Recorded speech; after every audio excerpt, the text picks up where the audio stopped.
It's awesome. Mike and Elliot.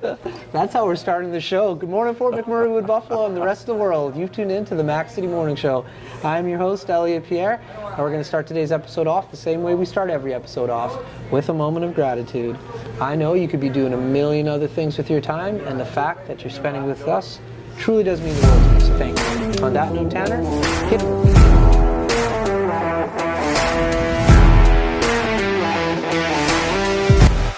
How's it going, you guys? It's Jake White, JJW, coming at you from Norrell Toyota in Fort McMurray. Just wanted to say hi and come on down and check the place out. Hi, my name's Richard. I'm the service manager here at Norrell Toyota. Hi there, I'm Adam. I'm here at Norrell Toyota. I'm a product advisor. Hi, I'm Cass. I'm the appointment coordinator. Happy to help you. Hey, it's Keith Simpson here. I'm the general manager of Norrell Toyota, soon to be Fort McMurray Toyota. Pretty excited for a new dealership. As you've seen, you met all my staff. These guys are all my family. We're here to take care of you. Come on down and be part of our family. And we are back. Big shout out to our title sponsor, Norrell Toyota. We really do appreciate your ongoing support. As everybody at home knows, I do not introduce my guests because they can do a better job at that than myself. So, sir, can you please tell everybody at home who you are and what you're about? Well, first of all, I'm not a sir, I'm a Mike. Yeah. I'm Mike DeRocher. I've been here in town for 27 and a half years now, raised my family here, loving it. In that, worked at Keano College for 15, and then we got crazy and started a restaurant. Like, who'd have thunk? Yeah. Mike forming a Mr. Mike's. Yeah, that's right. It just worked. And you also are a musician. I am. I play some jazz, blues, trumpet in there. Really enjoyed that. Once got a chance to play the Four Corners in New Orleans, or Nolans, as it said down there. Nice. And that was a hoot. No doubt. How long were you there for? We were there for a convention. We were only there for the weekend. Okay. So Thursday through a Sunday and that, and we went down in the French Quarter. We got to the Four Corners. And one of the clubs had a horn player playing, a saxophone player, and a trumpet player. And yeah. The guys I was with said, "Hey, he plays trumpet," and it happened to be blues and that they were playing. So the lead trumpet player gave me a mouthpiece and a horn, and next thing I know, I was playing for the rest of the night, and he got paid for the gig, and I played it. Wow, that's cool though. Yeah. Well, a buddy of ours played tenor sax, so he played tenor on the gig. So the two of us really rocked it. Yeah. At the end of the night, the waitress comes up and said, "I've never made tips like that in my life. So you guys need to come back each night." Yeah. And so, like I said, it was a total blast. No The doubt. magical 2000 year.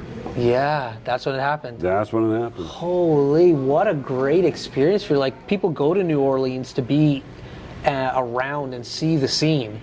You got to be the scene.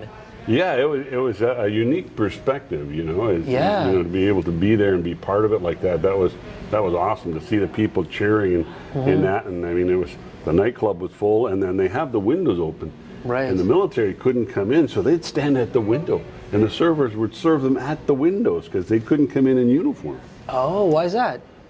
Policy of some sort, I Oh, guess. interesting. That's a cool story, man. I thought it was. So why were you there? What kind of conference or convention? We were doing the NAPRD convention, which is that? the National Association of Professional Band Instrument Repair Technicians. Now you know why they use the acronym. That's right. That's right.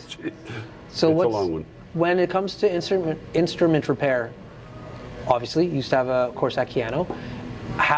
What's happening in our city about instrument repair right now? It is slim pickings. Most of it's got to be sent off to Edmonton. It's very sad. When we lost our only music store here back then, Campbell's Music, yeah. It left a huge void. I had left to start this venture. Shortly after the fires, we got all the stuff done. It took us about 2 years to get that done. Yeah. I finished the last of the overhauls and repairs that had to be remediated for the fires, and then came here and worked full time. So the timing worked out well for me to help the municipality, the city, and to start our venture with our shareholders. Yeah. Now this has been a long journey for you though. I remember the first time I heard about this, you and I don't know if you remember this, we were at Keano College. And we were in, I don't know, some kind of group think tank or something. That's correct. I forget the gentleman. He was big on Twitter at the time. Russell Thomas? No. No. He was an older white guy, gray hair. Anyways, that's when I met you, and you were not. I met you way before that, but that's when you first started talking about this venture. And I remember you being super passionate about how they made their steaks and how like there was this process, and you're just like, I bought into the process. It's so good that I do that at home now, and I tell my friends how to do it. I'm not really allowed to say it, so I can't say it on camera, but Yeah. the way they do it is different. So like when I eat, it's different even when I cooked at the Four Seasons Hotel in Edmonton. We never did our steaks like this. Yeah. And this process just brings out the flavor and just makes the steak shine, and it's awesome. Yeah. You know, Yeah. It makes you hungry. I tell you, I may be having one just right after That's we're right. done. That's hilarious.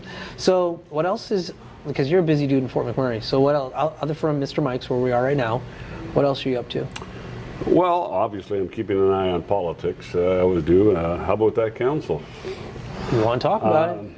You know, like, I'm just shocked that they would, first of all, open up a meeting to something that wasn't on the agenda, to place it at the very end of the agenda and introduce it when most people that were there, either as a watchdog or to observe in that, were blindsided, and most people had gone.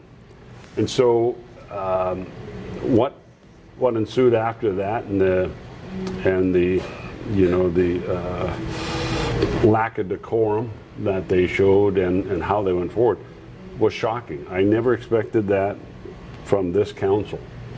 And the fact that they've done that has got everyone upset. You've got a lot of people questioning their decision making, and to the point where it's being reported to the provincial government, which is unheard of. So where this all going to land, who knows? We know some of the people that voted for it are now rethinking, but I don't even know if they can undo their vote, and if that would change anything. Like, Yeah. administration had no warning, so they're not prepared.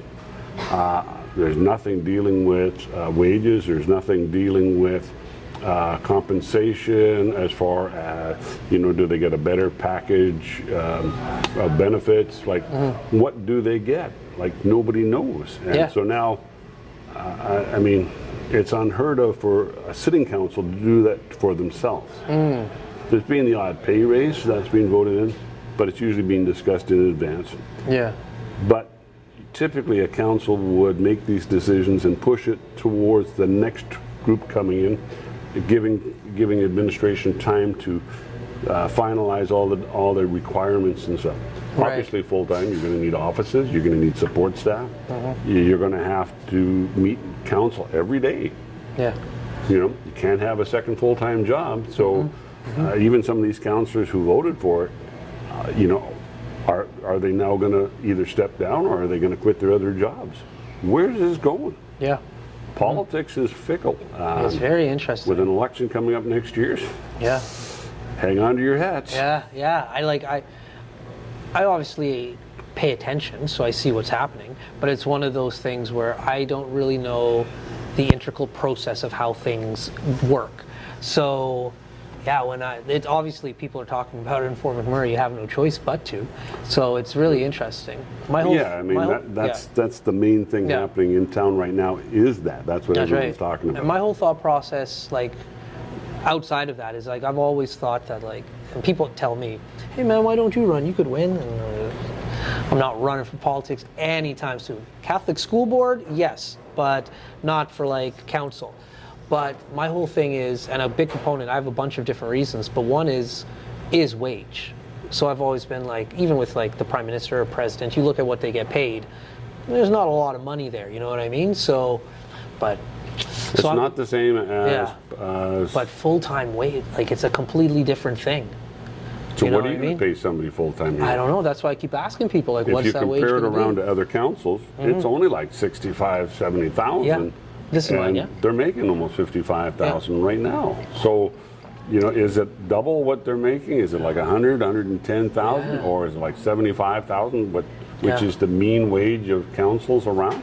Yeah, you don't know.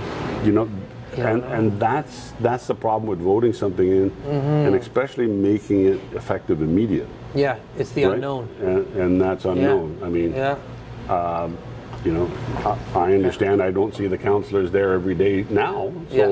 if they made it effective immediately, what's going on with that? That's right. It's But- so interesting. Stay is. tuned to find out. And everybody's like, we all know the counselors. It's a small community. Very like, small. you know, so like they're all nice human beings. I don't think there's any villains here whatsoever. But it's just like, well, until it's out there, you don't know, right? Well, you know, I hate to say it, but to a large extent, it's one of those things that when you get people passionate about their community, but Yeah. not necessarily have the skill sets Yeah. in understanding the role of governance and the MGA, which is a major player here, Yeah. it's not that they've done things horribly wrong. Yeah. It's just they've done things ethically potentially wrong. Right. Can they vote what they did? Short answer is yes.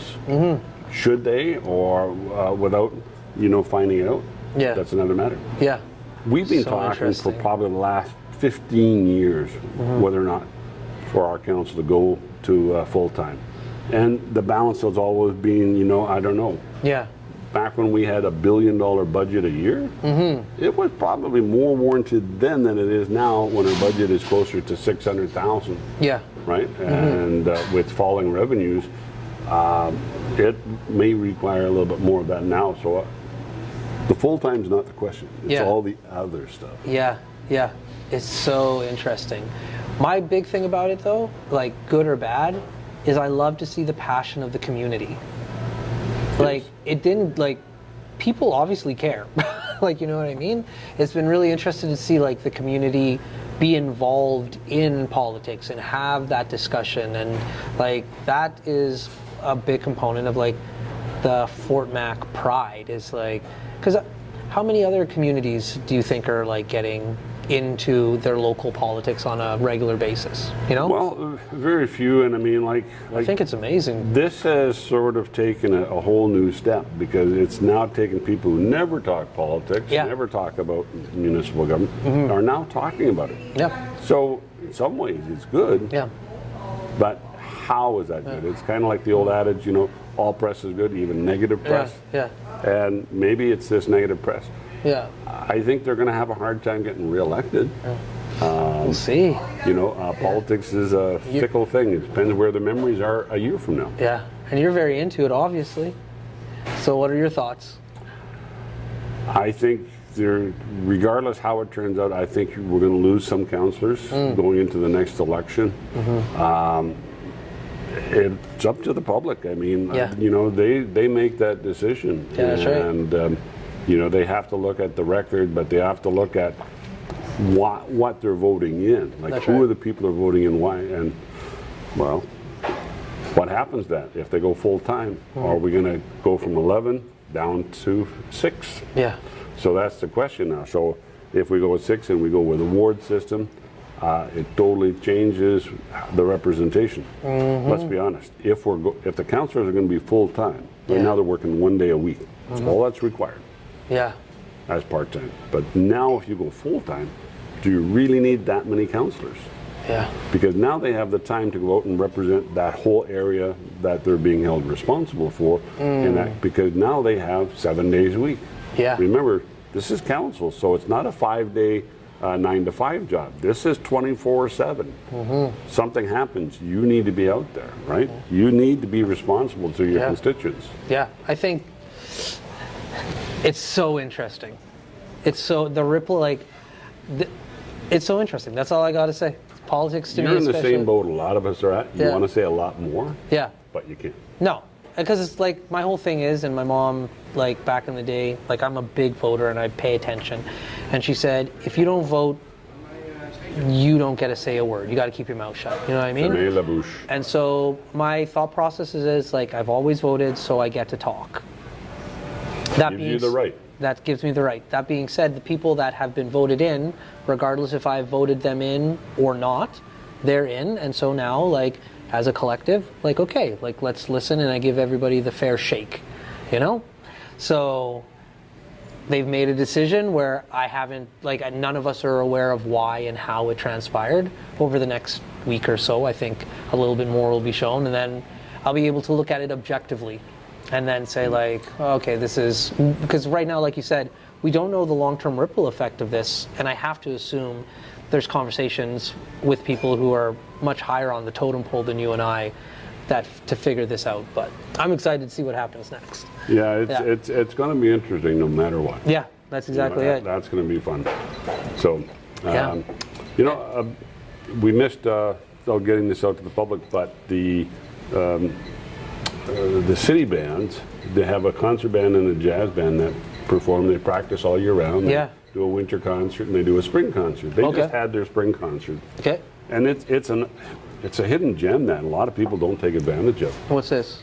So we have a concert band which has like 18 people in it, and they perform concert music under a conductor, and then we have a jazz band that plays. Right. That jazz band, it's probably be too late for the sharing, but next Wednesday we hope to perform on the patio and bring some jazz to Mr. Mike's on the patio. Nice. How often do you guys perform?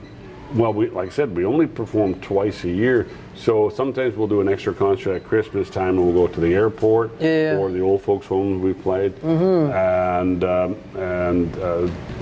played Mr. Mike's Patio last year, and now hopefully this year, next Wednesday, they'll do it again. Okay. So that's going to be 26. That'd be July 3rd or something like that. Yeah, July 3rd. So are you gonna how are you gonna promote that? Probably just on Facebook and all that. Yeah. We got some radio ads coming up, but obviously we won't use those for that. Yeah, yeah. But some exciting news at Mr. Mike's, just to kind of come back full circle. Yeah.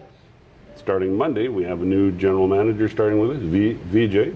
And we scooped up McDonald Island's executive chef, Chef O'Shea, is joining us. Oh, so wow. He's going to help lead our kitchen with our current kitchen manager. But the exciting thing is, we're bringing in a breakfast, but we're also bringing in catering. Okay. We're going to be able to cater all the events and fill that niche that's that void in the market right now. And Chef O'Shea is going to run all of our catering. Wow. So go into a little bit detail into that, because that's different from your current revenue generator, obviously. Absolutely. So we want to do two different streams. We want to do a Mr. Mike's catering where we have pretty much all Mr. Mike's items and stuff and cater the smaller events. But then we want to go after those larger ones. So whatever your needs are, come talk to us, come talk to Chef O'Shea. He'll write it down, and Chef O'Shea is a world-class chef. So whatever your needs are, he can make that happen. And we've never had that ability. We've never had somebody with that experience. So obviously, we're a smaller restaurant here. We don't have the capacity. But one of the things Chef O'Shea understands is where to get that extra capacity. There's all sorts of rental companies that have all the stuff that we need to facilitate larger events. We can now do that because of that knowledge and how to plan things out. He's got that now. That's and awesome. We've never had that before, so we're looking forward to it. Sweet. So how do they get in contact with you to utilize that component of the business? The best way is to contact us at Fort McMurray at mrmikes.ca. Use that email. That goes to our entire management team, and Chef O'Shea will see that. I will see that, and Sherry, our assistant manager, will see that, and VJ will see that. So the whole team that needs to know will be in the know. And then we can supply our contact information with direct cell phone numbers after that, and we can make, like I said, your dreams come true. Yeah. You know, from the lowest tier to the highest tier, come to Mr. Mike's, we got you covered. Yeah, very cool. Well, listen, that is a shout out in itself, and we are out of time, but you get another one. So as you know, you get a shameless shout out or plug. So you have the mic, the camera, the lights. Have fun. Hey, a shout out to Mr. Elliott here for doing what he's doing, because this community is a better place because of him and what he does. Thank you very much. Appreciate that, man. Really do. Thank you so much for that. Yeah. Fort McMurray with Buffalo, the rest of the world, that's been another episode of the Mac City Morning Show. From the bottom of my heart, thank you very much for tuning in. Big shout out to our title sponsor, Neural Toyota, as well as Carrie from Patchouli Rose and the beautiful people at Coldwell Banker. Hope everybody at home is having a great day, and we'll see you tomorrow. Peace. Good job, man. I bet you never expected that shout out. Oh, yeah, that was a good one. Thank you. Hi, everyone. It's Carrie with Patchouli Rose here at Thickwood Barbershop. If you're wondering what to get your loved one this season for Valentine's Day, I make an all-natural anti-aging skin serum called Good Skin. It's good for men and women, and it's available for purchase here at the barbershop, downtown at the Corridor Shops and Events, and on my website. Thank you for your support.